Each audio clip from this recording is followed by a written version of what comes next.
Hello there, boys and girls. Welcome back to Ludic's Aviation. In a previous video, I gave my take on the new Synaptic Airbus A220 for Microsoft Flight Simulator. I am a real-life Airbus A220 pilot, and I've just got back off a 4-day trip on the A220, and yeah, straight back to flying virtually now on the sim. In the last video, I got a couple of comments asking for a setup video, how to set the plane up from cold, dark cockpit to getting to the runway and getting ready for takeoff. So that's what I'm going to do today. I'm going to take you through as best I can with the resources that I have and the simulator experience that I have as well. Like, I'm not very good on the simulator, to be honest with you, but I do know the A220, and Synaptic just released an update for the sim as well, so test that out today. So without further ado, let's get into the cockpit. Here we are.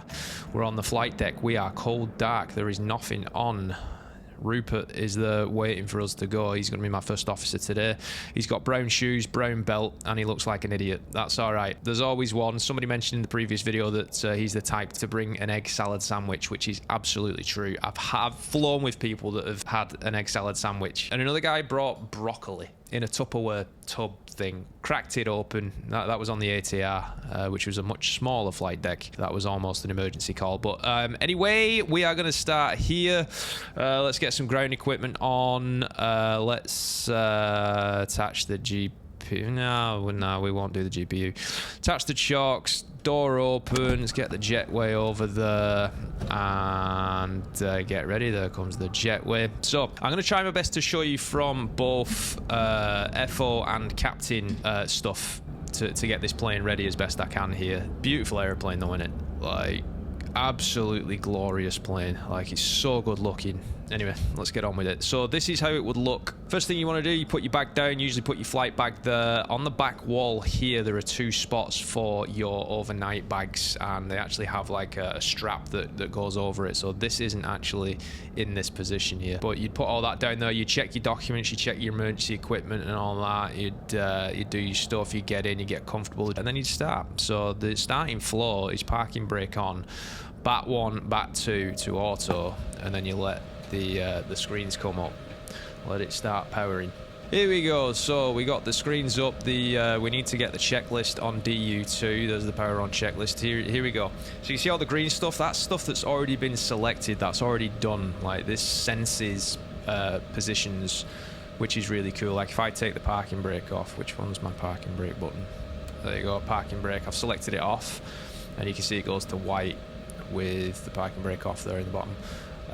Select it back on. There you go. So ECL DU2, hydraulic 3A, 3B and 2B need to go to auto, so you can do those all at the same time. 3A, that's on. 3A, 3B, 2B, and then you'll come back down here and you'll see that those are green. Lovely stuff. APU and or external power. So you go over 3 seconds, 1, 2, 3, and then back to run. It'll kind of snap back to run for you. If you wanted to check what the APU was doing, you'd come over to your Synaptic, and on the status page you can see APU RPM 2627, and you can see the EGT there. The door is open and you can see it's doing its thing, so that's going to come up. Once that's up, you're going to get all the rest of the screens. By the way, everybody, I got myself a Thrustmaster joystick and a little throttle quadrant as well, which using for the second time today. There we go. Okay, we are not up yet. There we go. Alright, so we can click APU and or external power. We got APU, equipment cooling inlet. If we come back up to the panel here, equipment cooling inlet, that is that right there. Okay, and you can see that is a sensed position. That would ordinarily show off. So if I click that, what does it do? So it has sensed it. Let me turn it off again, see. Yeah, no, you should see off there. You see how it's off when I'm hovering over it, but there's no off. So that's power on checklist complete. Beautiful. So there is a kind of a pre-flight flow for each side. I suppose we'll go through the captain first. Obviously, check your documents, check the emergency equipment, check the circuit breakers. If you want to check the circuit breakers, you've got a breaker page here. You've also got some physical circuit breakers behind each seat. You've got these circuit breakers here, and then behind the flap operator's seat over there. And then we come up to the panel, up to the overhead. and you're checking that all things are where they need to be. There's a lot of guarded switches, like these PFCCs are guarded. These are lights. Mechanic hall. Does the horn work? No. Then you come up to the fire panel, then down the hydraulic, electric, up to the fuel and all that. Here we go. And then the actual only real button that you need to, or switch that you need to turn on is the emergency lights. You need to put that to arm. And you'll see that that goes away from the ICAS. Again, just to show you, go back to off, emergency lights off, put it to arm. And it's gone from the ICAS. So then you come over to glare shield. You come across the glare shield, making sure it's all set as you wanted it to be set. What you could set here is maybe your altimeter setting. You see it's hectopascals. I don't know why it keeps defaulting to that. I don't exactly. I've tried to play with the standby instrument here, but I can't seem to play with that. I don't know if that's a sim issue or a user error. But we're going to change to hectopascals.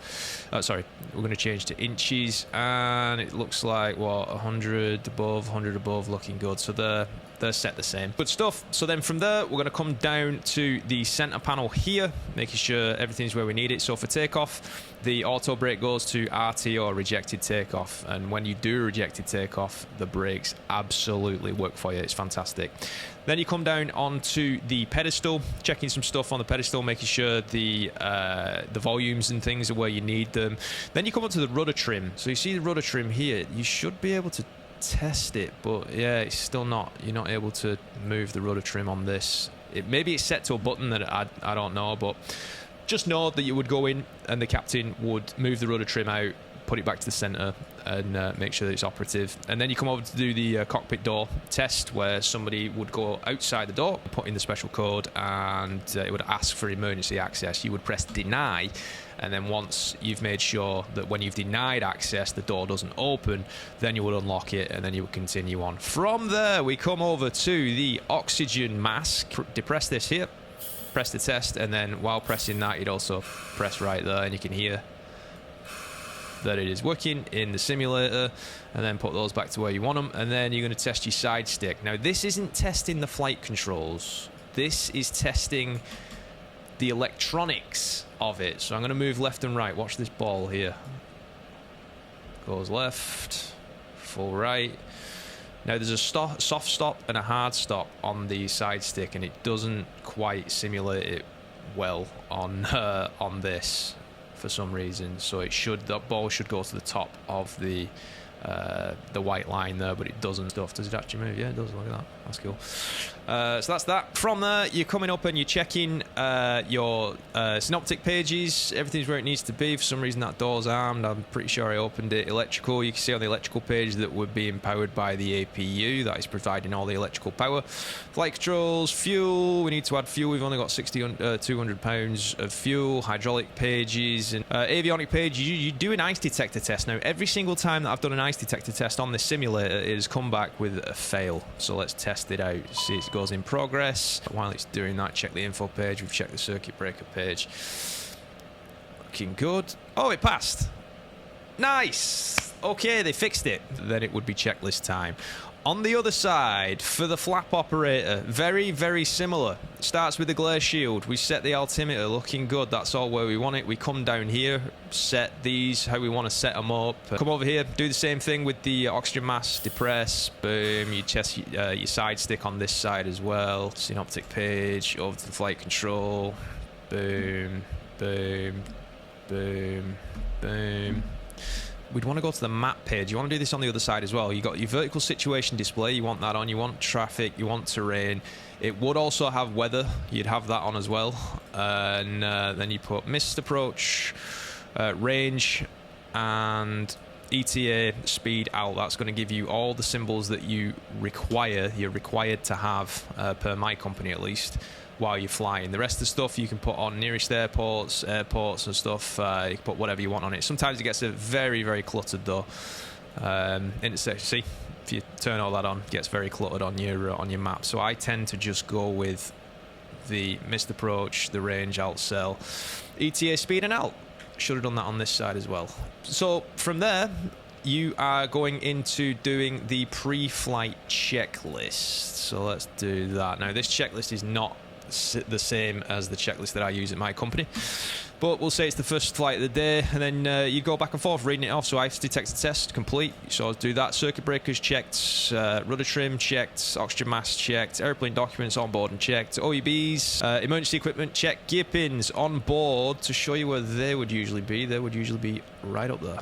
Overhead panel checked, that is a captain check. Glare shield checked, displays checked, ICAST info checked, altimeters 2992 cent cross checked, center panel checked, pedestal checked, side sticks checked, pre-flight checklist complete. You get the point. You do the floor and then you go in and do the checklist. Now once that's done, what you would do is you go in and start building the route. Usually the person that flies the route would put it in, but actually, having said that, a lot of the time, even if I'm not flying the leg, I'll put it in anyway, because I do enjoy working with this FMS. You've got a little roller ball there with selectors. It's really easy to use. On the sim, you can just select like this, but we'll go through it on the captain's side here. So you would come in, first thing you would do on the database page, you would switch the database page back and forth. Then you come over to the flight plan page. Origin, we are taking off from MCO. We are going to Key West. Cruising altitude, flight level 340. Estimated time of departure, whatever, 14:25, don't care.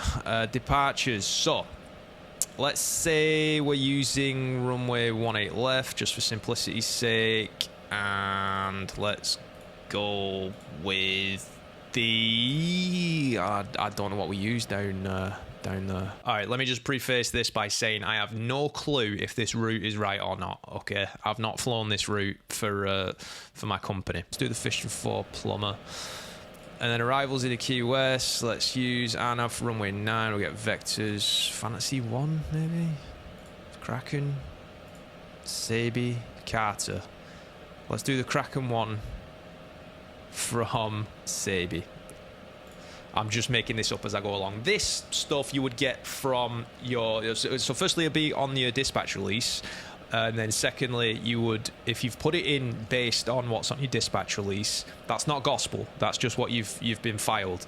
Usually, what you'll find in the airline world, or at least at my airline, is what has been filed by the dispatcher is what you get in your clearance. But that's important. You need to put in what is on your actual departure clearance, not what's on your dispatch release. But that's usually what I do, because you can only pick up your departure clearance 30 minutes prior. I tend to put it in from what's on the dispatch release, and once I get the clearance, then I verify it. And then there's a whole verification process, which we'll go through in a second, between the captain and the first officer to verify the route and all that. All right, no alternate. Let's just say cruise winds is +20. So there's an average wind up the tail of 20 knots over the whole route.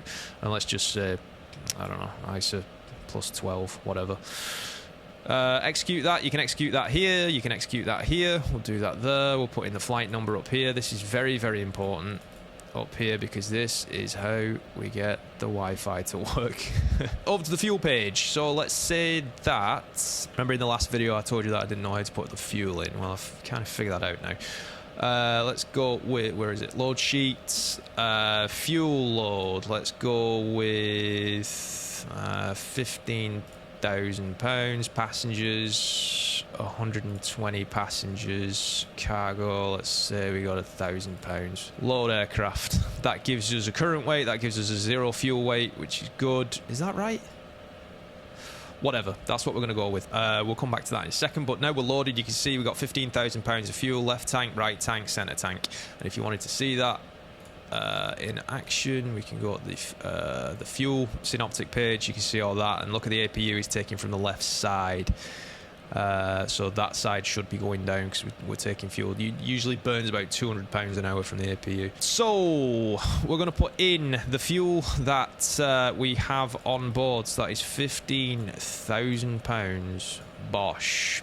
Still doing the thing where it doesn't come up. Okay, let's say it takes 500 pounds for taxi. That again is coming from the release. I'd hit execute there. That should be populating there. It's not. It populates later. Climb, for some reason this defaults to 275 and 0.78. We use 290 knots and 0.77. That comes from the release. That's what the dispatchers use to plan our flight. We're planned at that. You know, remember in your PPL when you were planning your cross countries, you fly it how you plan it. that's basically what it is. They've planned us to climb 290 knots and in the transition 0.77, so that's what we're going to put in the cruise. We usually cruise at 0.76, and then we usually descend at 0.77 and 290 as well. So as we're going through this, you can see you're just going through page by page. It's pretty straightforward, pretty simple, not too complicated. Like when you go into training and you don't know how to do this stuff, and it's quite daunting, but really easy. All right, so let's say we're doing a route here. We're doing the fishing plumber. I don't even know whether that is. I don't know if RSW is close to plumber. We're going to put that in there, and then you can see there's a discon here, discontinuity. We don't want that, so we're going to bring Sabi up and bring that there, and we're going to execute that, which is going to give us plumber RSW to Sabi for the Kraken 1. That should give us a distance there, and it's not giving us a distance there for some reason still, so they need to update that because that's not fully accurate. I've just realized that departure is not right. Hold on, let me look at this. What is going on here? Is that Lee County? Alright, I'm going to take Lee County out of the clear. RSW. Alright, yeah, that RSW is causing an issue. But there we go. So that is the route that has been put in. You do some other stuff as well because we need to get performance data. We put it into the air cars, we send it off, it comes back with numbers for us, and that gives us our performance stuff, which would go into the perf page, perf departure, which gives us a takeoff thrust, which usually out of Orlando is TO2. The climb thrust will be climb 2. Usually a flat 2 takeoff from Orlando. The bleeds are usually on the engines, and then a V1 of whatever it is. Today I'm just going to put an arbitrary 130, 130, 139 actually, because that's exactly what I had on one of my flights recently over on the west coast. So that's all been set. Acceleration altitude should be 1,000. I don't know why this defaults to 2,000 feet, but there we go. That is set. I've jumped the gun a little bit there because we need to verify the route. Whoever puts it into the system does not read from the FMS. This is kind of one of those checks and balances that we do as pilots to make sure that we got the correct things in there. So the first officer would come in and he'd be reading from this Via 2 page that the captain was using. So we're up here, we're Moxie 9001. By the way, pretend we got the departure clearance because the captain's reading from that.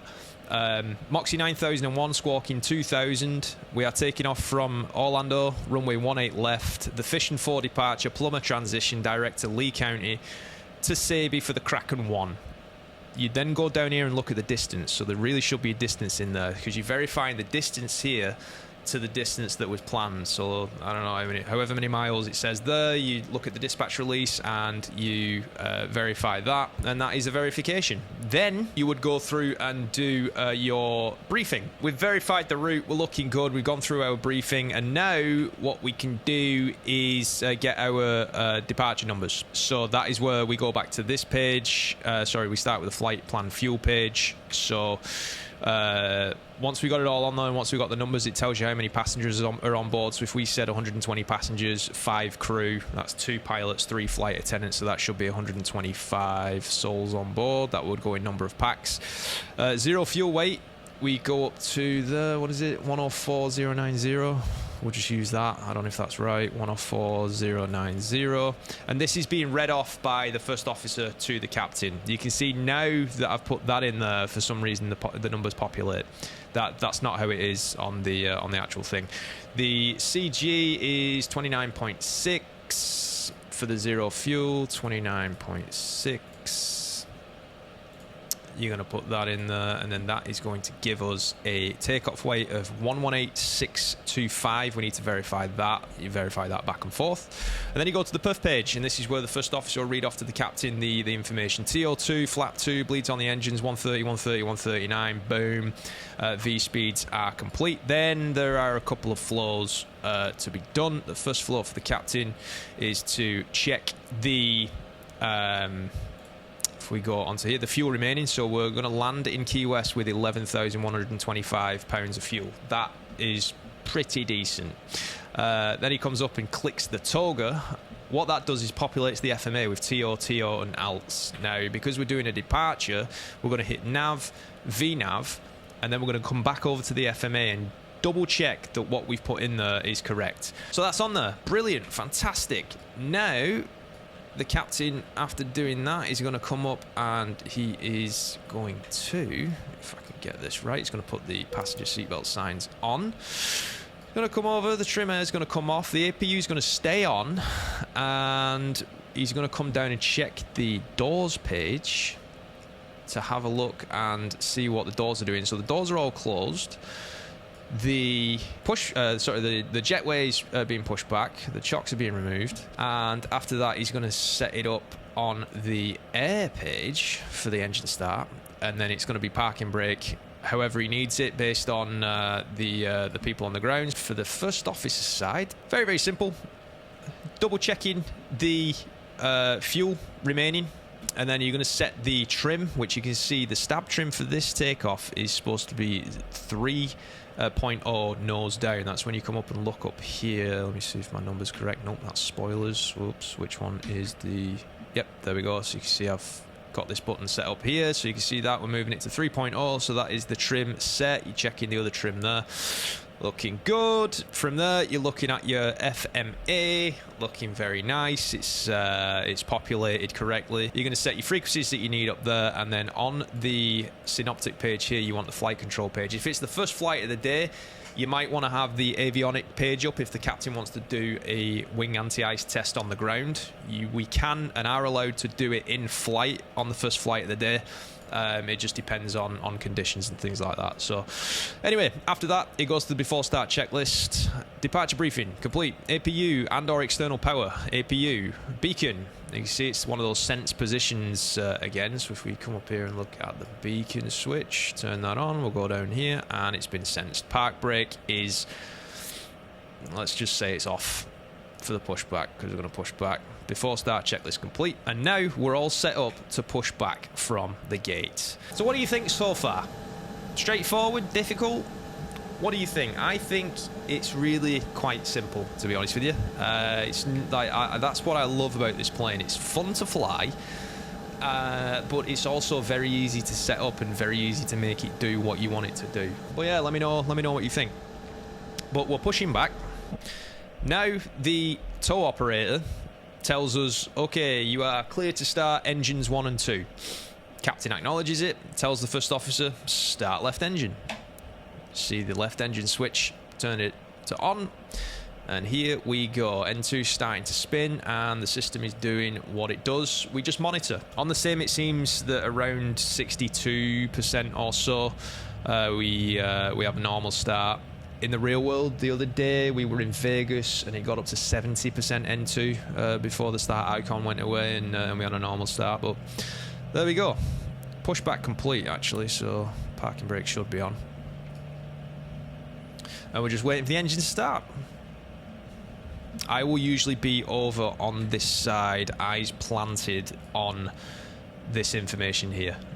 Having a look at it, monitoring, making sure, you know, nothing's going crazy, having a look at the N2 EGTs and all that. Alright, so, sorry, I was messing around with the screen there, so we kind of missed it, but you can see the start icon's gone, and that would be normal start, so that's the call. First officer says normal start. Then, if you're doing a single engine taxi, there's another little procedure for it.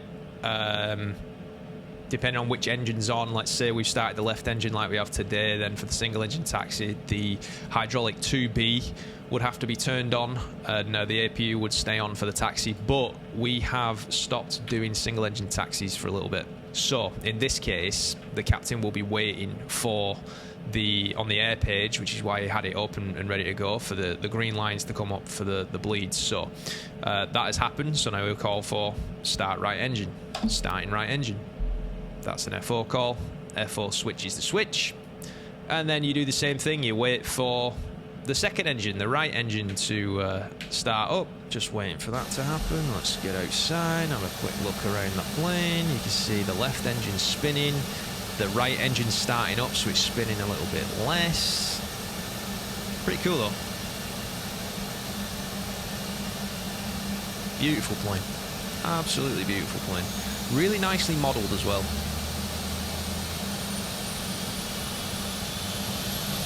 There you go, it's spinning up. Let's get back inside, have a look what's going on. Maybe try and not miss this one, eh? Alright, so on the sim this is usually around 62, so let's have a look. 61, 62, have a look up here, there we go, the start icon's gone, so that will be a normal start. You can see as well this becomes coloured, and it also becomes coloured on this side as well. So that is a normal start. Before we start taxiing, we're going to wait for these lines to come up as well, but this triggers the captain to say before taxi checklist. So there's a couple of flows that we do here as far as the captain is concerned. Captain's going to come up and get rid of the APU. He's going to make sure his anti-ice is where it needs to be and the trimmer turns off. As far as the first officer is concerned, first officer is going to come up and put the hydraulics where it needs to be, and then come down here and put the flaps where they need to be as well. So flap 2 for the takeoff, and then that triggers the before taxi checklist. APU is off, anti-ice cowl, auto, anti-ice wing, auto, flap 2, flight controls. This is where the first officer will usually go first, but you're checking your flight controls. Remember you checked the side stick earlier? Now we're actually checking flight controls because we have hydraulics now. So full left, you can see it's doing its thing. Full right, doing its thing. Full aft, so there's a soft stop, hard stop, back to the soft stop, then to center. Soft stop, hard stop, soft stop, center. Checked. Now the captain will check his rudders. So I'll do that. Okay, we're going to go full right. You wait for this kind of smile to go full. I don't think it goes full on the sim. We're going full right, full left. And this is how it would be like, even though I know I've moved the camera over here, but the captain is looking over this way to do it because his screen is already taken up with what he needs. So he's literally looking over onto the screen over here, so that he will then say checked, nose steer, select on, ICAST and info, checked. It should look like this. Seatbelts and auto brake RTO, unless there's an MEL or something like that, that's how it should look. Parking brake's going to go away. Boom. Before taxi checklist complete, we get the taxi clearance, and we are ready to go. Now, on the map page here, for takeoff, we usually have it down to 10 on the range, but there is a feature where you can go all the way down to the ground and it gives you a taxi diagram, and it's fantastic. It's an airport moving map is what they call it. On the sim it's not got it, but in the real world that's what we have. So parking brake is released, and you can see once I've released the parking brake it goes away there, and we're starting to taxi to the runway. And that, my friends, is basically the setup. Now captain taxis to the runway. The outside view, look at that. That is glorious. So cool. Spin it around. This thing turns on a dime, by the way. Taxi speeds for a turn, 10 knots max when it's dry. When it's wet, it's a 5 knot max. Dry, straight away, you can go up to 30 knots. That's our limitation. And in a turn, when it's dry, it's 10 knots. So you can see we do that based on the ground speed down here. So you see I've got 2 on the ground speed, and then on the straightaway, let's get it up to 30 knots, see what that looks like. So keeping it under 10 for now. Release the whale. We're taxiing up. Captain's doing his thing. First officer's over there doing his thing. Let's have a look from this side. So now the captain would ask for a before takeoff checklist. On the first officer's side, if I can do this while I'm taxiing, coming up to a turn, so I'm just probably going to come to a stop here actually. Park and brake on.